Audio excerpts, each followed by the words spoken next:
छठवीं विषय सामाजिक विज्ञान नागरिक शास्त्र में लोग पढ़ेंगे अध्याय 3।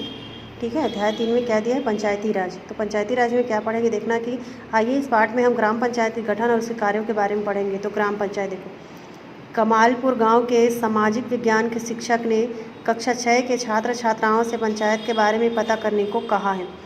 एक सप्ताह के भीतर उन्हें अपने ग्राम पंचायत के सरपंच, उप सरपंच, सचिव और ग्राम सभा के बारे में जानकारी लाने को कहा। काम इस प्रकार बटा था। नेहा पंच से संबंधित जानकारी देगी, संध्या सरपंच के विषय में कक्षा को बताएगी और जगमोहन और सुभाष ग्राम सभा के काम और अधिकारों का पता लगाएंगे।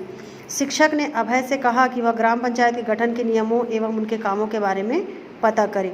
देख रहे हो यहाँ पे बताया गया जिला पंचायत के बाद जनपद पंचायत है, फिर ग्राम पंचायत है, उसके अंतर्गत त्रिस्तरीय राज व्यवस्था शामिल है। ठीक है,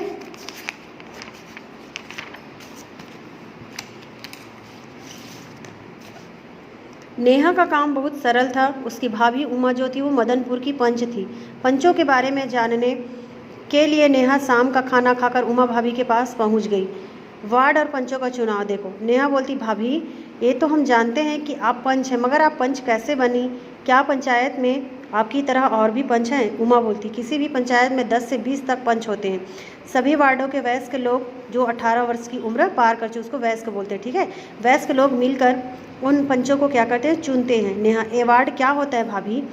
तो उमा बताती है कि प्रत्येक ग्राम पंचायत के इलाके को जनसंख्या के आधार पर कई भागों में बांटा जाता है। इन्हें हम क्या कहते हैं? वार्ड कहते हैं। अब प्रत्येक वार्ड के वयस्क लोग मिलकर एक व्यक्ति को अपना प्रतिनिधि या पंच चुनते हैं।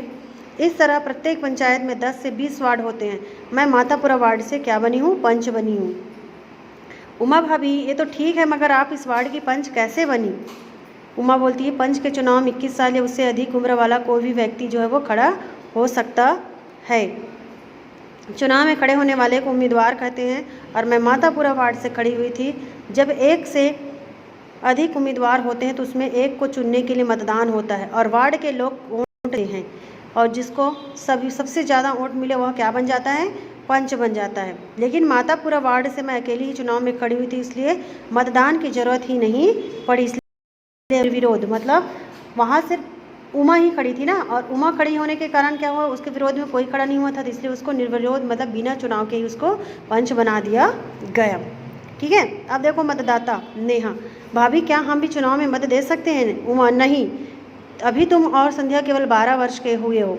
मतदाता की उम्र कम से कम 18 वर्ष होनी चाहिए। हर गांव की एक मतदाता सूची जो होती है, गांव के पटवारी या वहाँ के शिक्षक घर घर जाकर चुनाव के पहले मतदाता सूची को सही बना लेते हैं और यह सभी जानकारी नेहा ने अपनी कक्षा को दी।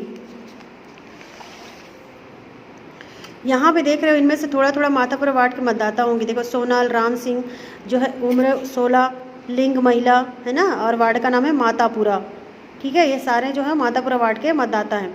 5 साल में चुनाव देखो। नेहा के मन में एक सवाल उठा, क्या एक बार चुनाव जीत ले तो भाभी हमेशा पंच बनी रहेगी? उसने ये बात उमा भाभी से पूछा। तब उमा बोली, नहीं रे, पंचायत का चुनाव हर 5 साल में होता है ना, चुनाव हर 5 साल में होता है और कोई भी केवल 5 साल के लिए पंच चुना जा सकता है। पिछला पंचायत चुनाव 2 साल पहले हुआ था। मैं बस 3 साल और पंच रहूँगी, इसके बाद फिर से चुनाव होंगे।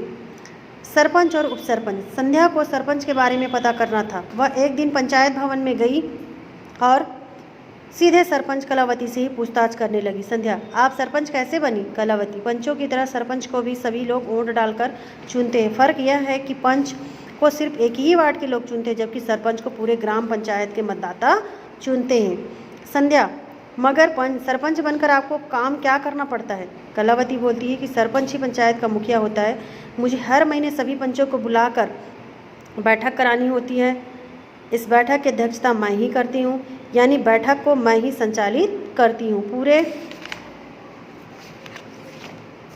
पूरे ग्राम पंचायत के मतदाताओं को बुलाकर ग्राम सभा भी करानी पड़ती है। इन बैठकों में जो विकास के काम कराने का निर्णय होता है उसके बारे में जनपद या जिला पंचायत या सरकारी अधिकारियों से मिलकर पैसे का इंतजाम करती हूँ। ये काम ठीक से चल रहे हैं या नहीं ये भी मुझे देखना पड़ता है।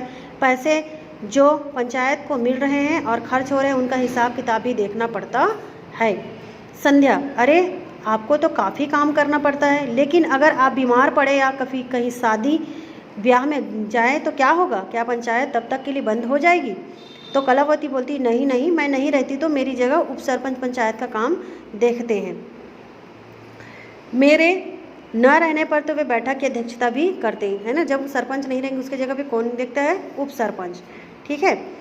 फिर संध्या बोलती है क्या उप सरपंच को भी सारे गांव के लोग मिलकर चुनते? कलावती नहीं, सारे पंच मिलकर अपने में से एक को उप सरपंच चुन लेते हैं। ग्राम सभा पंचायत की बैठक देखो, तो अभय की जिम्मेदारी क्या थी? ग्राम पंचायत के कामों के बारे में पता करना। उसने सोचा क्यों ना पंचायत की किसी भी बैठक में जाकर देखूं वहाँ क्या होता है। अभय जब पंचायत भवन पहुंचा तो बैठक शुरू नहीं हुई थी। 12 पंचों में से सिर्फ 5 पंच ही आए थे। सब इंतजार कर रहे थे कि 2 और पंच आ जाए तो बैठक शुरू करने के लिए कम से कम आधे से अधिक सदस्य उपस्थित हो जाएंगे। यानी कमालपुर पंचायत के 12 पंचों में से, है ना, 12 पंचों में से कम 7 पंचों को बैठक में क्या होना था?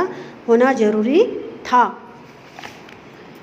कुछ ही देर बाद 2-3 सदस्य और आ गए एवं बैठक शुरू हो गई। सरपंच कलावती बाई बैठक की अध्यक्षता कर रही थी। सबसे पहले सचिव ने पिछली बैठक के निर्णयों को पढ़कर सुनाया और उन पर जो काम हुआ था उसकी जानकारी दी। उसके बाद परसवारा गांव के पंच बोले हमारे गांव के कुओं में जल स्तर लगातार कम हो रहा है। ऐसे में कुछ ही महीनों में गांव में पीने के लिए पानी नहीं मिलेगा। गांव वाले चाहते हैं कि यहां जल ग्रहण योजना चलाई जाए ताकि बारिश के पानी को संजोकर रख सके। पंचायत में इसके बारे में योजना बनानी चाहिए। यहाँ पंच, सरपंच और उप सरपंच के अतिरिक्त क्या है? प्रत्येक पंचायत में एक पंचायत सचिव होता है। और सचिव क्या करते हैं? सचिव का चुनाव नहीं होता बल्कि यह सरकार द्वारा नियुक्त किया जाता है। इसका काम पंचायत की बैठकों में हुई चर्चाओं या निर्णयों का रिकॉर्ड रखना तथा पंचायत की आमदनी और खर्च की लेखा जोखा रखना होता है। सचिव को सरकार द्वारा वेतन दिया जाता है और जबकि पंच, सरपंच और उप सरपंच को कहीं कोई वेतन नहीं मिलता है।